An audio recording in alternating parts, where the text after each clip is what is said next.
Hallo en welkom by hierdie video oor Salserver indekse.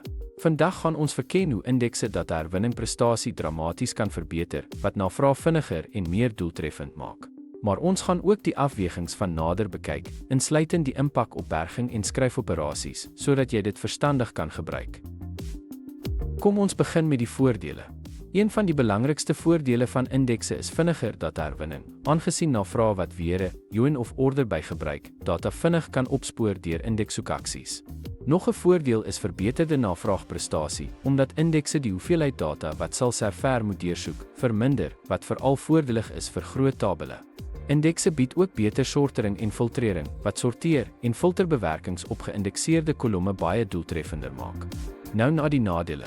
'n belangrike nadeel is stadiger skryfbewerkings, aangesien insert, update en delete stellings ook indekse moet bywerk, wat verwerkingstyd verhoog.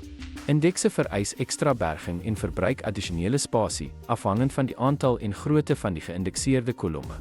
Laastens het indekse instandhouding nodig, aangesien dit dalk periodiek herbou of herorganiseer moet word om fragmentasie te voorkom en optimale werkverrigting te handhaaf. Dankie dat jy gekyk het. Soos ons gesien het, kan indekse die navraagspoed aansienlik verbeter en sortering en filtrering doeltreffender maak. Maar dit kom met koste soos stadiger skryfoperasies, ekstra bergingsbehoeftes en instandhoudingsvereistes.